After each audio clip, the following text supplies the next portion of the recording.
राम सेतु, ये नाम सुनते ही दिमाग में आस्था और पौराणिक कथाएं आती हैं, है ना? पर क्या हो अगर मैं कहूं कि ये सिर्फ एक कहानी नहीं, बल्कि प्राचीन दुनिया के सबसे बड़े, सबसे एम्बिशियस इंजीनियरिंग प्रोजेक्ट्स में से एक का जीता जागता सबूत है। आज हम आस्था से एक कदम आगे बढ़कर इसके पीछे छिपे साइंस और इंजीनियरिंग के कमाल को देखने वाले हैं। तो सवाल एकदम सीधा है, क्या राम सेतु एक कोई दैवीय चमत्कार था, या फिर ये एक ऐसी बेमिसाल इंजीनियरिंग का नमूना है जो अपने समय से हजारों साल आगे की सोच रखती थी? चलिए आज इसी सवाल का जवाब ढूंढते हैं। तो देखिए, इसे समझने के लिए हम इसे स्टेप बाय स्टेप तोड़कर देखेंगे। सबसे पहले ये समझेंगे कि इतनी बड़ी चीज बनाने में चैलेंज क्या था। फिर देखेंगे कि इसकी फाउंडेशन यानी नींव कैसे रखी गई, कौन सा मटेरियल इस्तेमाल हुआ और इसे जोड़ा कैसे गया। और हाँ, आखिर में ये भी देखेंगे कि ये हजारों साल पुराना ब्लूप्रिंट आज हमारे भविष्य के लिए क्या मायने रखता है। तो चलिए शुरू करते हैं पहले पड़ाव से, द मेगा स्ट्रक्चर चैलेंज। जरा सोच कर देखिए, एक उफनते हुए समंदर के ऊपर पुल बनाना, वो भी आज नहीं, हजारों साल पहले, जब कोई मॉडर्न टेक्नोलॉजी नहीं थी। ये कोई छोटा मोटा काम बिल्कुल नहीं था। और इसकी लंबाई पूरे 48 किलोमीटर्स। ये सिर्फ एक पुल नहीं था, ये उस जमाने का एक मेगा प्रोजेक्ट था, एक ऐसा प्रोजेक्ट जिसके लिए जबरदस्त प्लानिंग और विजन की जरूरत थी।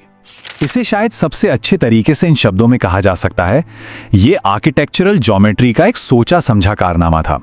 मतलब ये कोई हादसा या चमत्कार नहीं था, इसके पीछे एक बहुत ही प्रिसाइज, वेल प्लान्ड डिजाइन था। चलिए अब आते हैं अपने ब्रेकडाउन के पहले स्टेप पर, फाउंडेशन। देखिए, कोई भी बड़ा कंस्ट्रक्शन हो, उसकी शुरुआत जमीन को समझने से होती है, और यहां जमीन थी समंदर के नीचे। तो सवाल यह है कि नींव रखी कैसे गई। बनाने वालों ने बहुत ही चालाकी से जो पहले से मौजूद लाइमस्टोन शोल्स यानी चूना पत्थर की चट्टानों की 48 किलोमीटर लंबी चेन थी, उसी को अपनी फाउंडेशन बना लिया। और ये कोई मामूली पत्थर नहीं थे, इनमें हाई सिलिका कंटेंट था जो इन्हें बहुत ज्यादा मजबूत और टिकाऊ बनाता है। सबसे मजेदार बात तो यह है कि आज का रिमोट सेंसिंग डेटा भी यही बताता है कि बड़े बड़े पत्थरों को इन चट्टानों पर सोच समझकर एक खास पैटर्न में रखा गया था। ठीक है, तो फाउंडेशन तो जम गई। अब आते हैं दूसरे कदम पर, मटेरियल।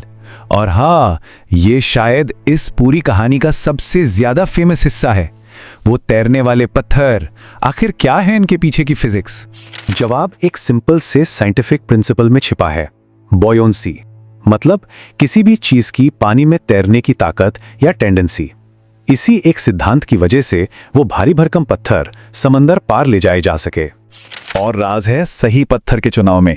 जरा इस कंपैरिजन को देखिए, एक तरफ है पोरस कोरल स्टोन यानी मूंगा पत्थर, जिसके अंदर छोटे छोटे छेद होते हैं जो हवा को फंसा लेते हैं। इससे इसकी डेंसिटी पानी से कम हो जाती है और बेंगो, ये तैरने लगता है। वहीं दूसरी तरफ है हमारा नॉर्मल ठोस ग्रेनाइट, जो पानी में जाते ही सीधा नीचे। तो ये जो पत्थर का चुनाव था ना, यही तो असली इंजीनियरिंग थी। और सुनिए, ये सिर्फ कोई थियोरी नहीं है, आज की मॉडर्न लैब्स में हुए टेस्ट भी इसे कंफर्म करते हैं। ये जो कोरल से बना लाइमस्टोन है, इसका सेल्यूलर स्ट्रक्चर इसे सिर्फ तैरने में ही मदद नहीं करता, बल्कि ये खारे पानी में बहुत ज्यादा वजन भी झेल सकता है। अब समझ आया कि इसी खास पत्थर को क्यों चुना गया। तो ठीक है, फाउंडेशन सेट है, मटेरियल भी आ चुका है। अब आता है सबसे बड़ा चैलेंज, तीसरा कदम, दी असेंबली। मतलब इन सब को एक साथ जोड़ना, वो भी एक बहते हुए डायनामिक समंदर के बीचों बीच। तो अब उन इंजीनियर्स के सामने पहेली ये थी कि तेज समुद्री लहरों और हाई टाइड के बीच एक ऐसा पुल कैसे बनाया जाए जो टूटे नहीं बल्कि सदियों तक टिका रहे। और इसका जवाब जितना सिंपल था उतना ही ब्रिलियंट। उन्होंने लहरों से लड़ने की कोशिश ही नहीं की, बल्कि उन्होंने लहरों को ही मोड़ देने का रास्ता निकाला। इस तकनीक को कहते हैं हाइड्रोडायनामिक डिफ्लेक्शन। मतलब पुल को सीधा बनाने के बजाय उसे एक कर्व दिया गया। इससे हुआ ये कि लहरें पुल से सीधे टकराने के बजाय उसकी साइड से निकल जाती थी, उनकी ताकत टूट जाती थी। पत्थरों को ऐसे जमाया गया था कि वो खुद ही लहरों का रास्ता बदल देते थे, जिससे मिट्टी का कटाव भी रुकता था। पता है, आज के कंप्यूटर सिमुलेशंस भी यही दिखाते हैं कि ये डिजाइन एक बहुत बड़े ब्रेक वाटर की तरह काम करता था, जो अपनी सुरक्षा खुद कर रहा था। और बात यहीं खत्म नहीं होती। पत्थरों को इंटरलॉकिंग सिस्टम से जोड़ा गया था, बिल्कुल वैसे ही जैसे आज मॉडर्न मॉड्यूलर इंजीनियरिंग में होता है। इससे वो अपनी जगह से हिलते नहीं थे, और जो सबसे कमाल की बात है, समय के साथ समुद्री मिट्टी और कोरल्स ने पत्थरों के बीच बढ़कर एक तरह का नेचुरल बायोलॉजिकल सीमेंट बना दिया। मतलब ये स्ट्रक्चर खुद को हील कर रहा था। सोचिए जरा कितना अद्भुत है ये। तो जब हम इस पूरे एनालिसिस को देखते हैं तो एक बात साफ हो जाती है, ये सिर्फ एक पुल नहीं था, ये भविष्य के लिए एक ब्लूप्रिंट था। अप्लाइड मैथमेटिक्स और इंजीनियरिंग की एक ऐसी विरासत जो आज भी हमें हैरान करती है। तो आखिर हम इससे सीखते क्या हैं?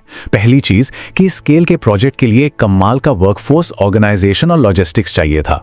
दूसरी बात, ये हमें सिविल इंजीनियरिंग के इतिहास को फिर से देखने पर मजबूर करता है। और शायद सबसे जरूरी बात, ये आज के क्लाइमेट चेंज के दौर में सस्टेनेबल कोस्टल इंफ्रास्ट्रक्चर बनाने के लिए एक बेहतरीन मॉडल हो सकता है। और यहीं पर हम एक आखिरी और बहुत बड़े सवाल के साथ रुकते हैं। क्या हजारों साल पुराने ये ब्लूप्रिंट्स आज की मॉडर्न प्रॉब्लम्स को सॉल्व करने का रास्ता दिखा सकते हैं? सोचने वाली बात है ना।